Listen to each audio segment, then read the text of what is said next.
Alright, so in the previous video we did a compression test. Cylinder 5 was reading around 350 psi. We tested cylinder 6 and it also read 350 psi. So now we are going to look for that oil leak, and also I'm going to try to get access to the CP4 pump so I can check the fuel pressure regulator for any debris, signs of contamination, kind of evaluate the fuel system based off of that. So let's get started.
Okay, just gonna show I got the upper and lower intake manifolds off. That gives you access to the high pressure, or the CP4 pump, which is this right here, this whole assembly. This is the fuel pressure regulator. This is what we need to get to pull out and inspect for debris, kind of tell us the condition of the CP4 pump. So what I did is I used brake cleaner, just about a whole can, as this was a farm truck, so you can see it isn't exactly clean. And I cleaned the whole area there, up above this area.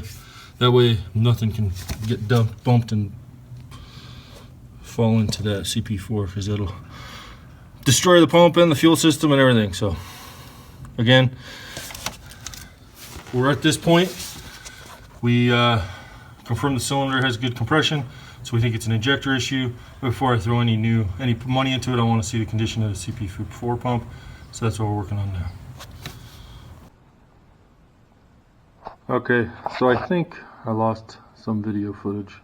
I apologize, this was my first attempt on trying to record me as I work. First section was upside down, so I'm going to see if I can reverse it. The second section was, looks like it disappeared from the camera. So either the camera shut down because of battery or something. But when I review it, I'll take a look. But just to give you an update, the goal here, yet again, to recap, we tested number 5 injector because that's the cylinder the computer was registering as a misfire. We checked the compression on that cylinder. It was 350 psi. We checked the cylinder, number 6 cylinder, directly behind it. Same amount of pressure, so we're thinking that cylinder is good. We didn't lose compression. So it is a fail, most likely a failed injector. So before we put an injector on there, I wanted to check the fuel pressure regulator. So I pulled all the upper and lower intake out, and you should be able to see it right down in there. I know I took some video with my phone camera, so hopefully that turns out a little better. Pulled it out, no signs of contamination, metal or anything. So it looks like that fuel system's still good, intact. Put it back in there. My plan is to put a disaster prevention kit on there. I'm going to do the research on it, figure out which one I want. While I had this tore apart, the only other thing that we needed to diagnose was an oil leak. And you can see, pulled a bunch of stuff off, hoping it was the vacuum pump. I am not feeling any oil leaks on that vacuum pump, and all the bolts were tight. So that leads me to think it's either the front front main seal, or a crack in the cover. And there's just no way to really get a good inspection on either one without tearing down the front.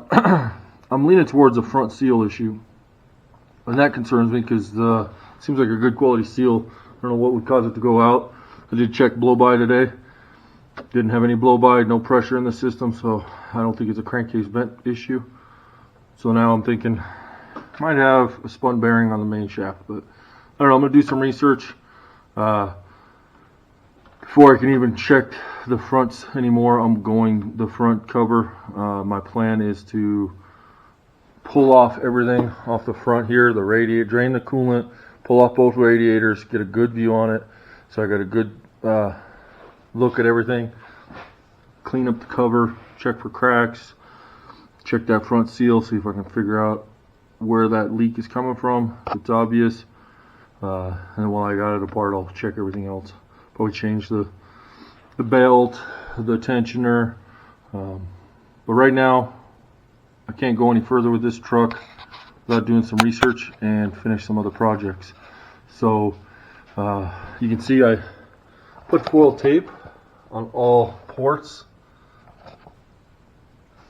and even right there for the EGR, just to keep, I don't want anywhere for a rodent or any issues getting in there, any debris flying in there. I use this metal ducting tape, foil tape, that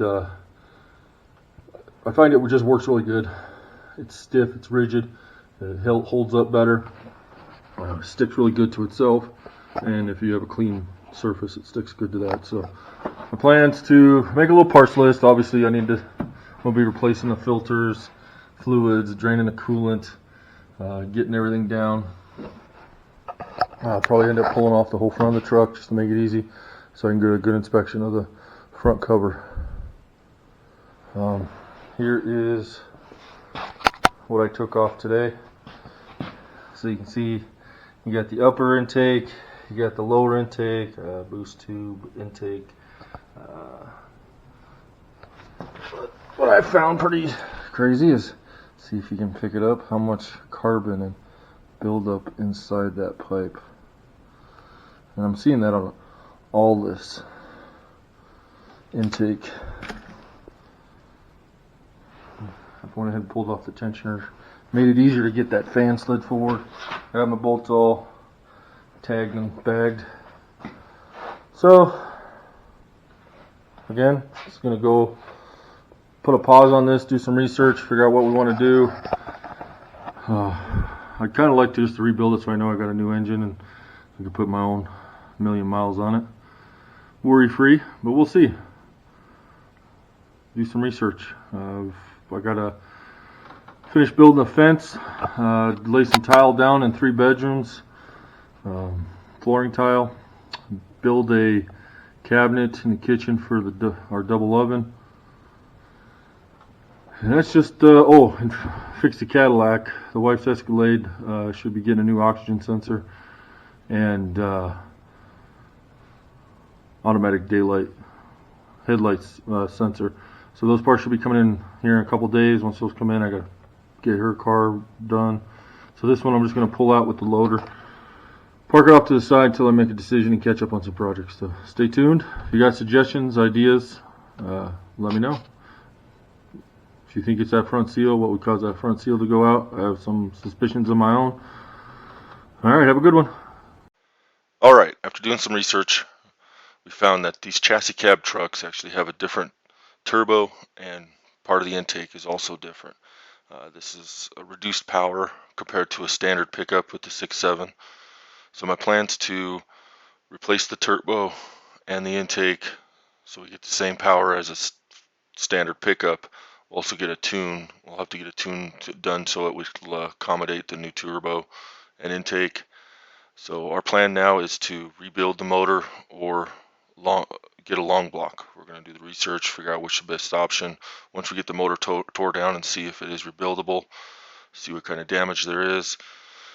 So stay tuned. Our plan is to get a new motor in this, upgrade it to a standard full-size pickup style turbo intake, and get the flatbed on there. Try to locate a good design for a custom flatbed. And I'm looking at the air suspension as well. I really like what I've been reading. This is it would replace the whole leaf springs and everything. I think it'll be pretty slick, really help the ride and the versatility of the truck. So if you got any ideas, any manufacturers, brands, or anything on this, from the engine to the flatbed to the suspension, post a comment, let me know. I'm going to be doing a lot of research till we get started on this one. So stay tuned. I think it's going to be pretty exciting.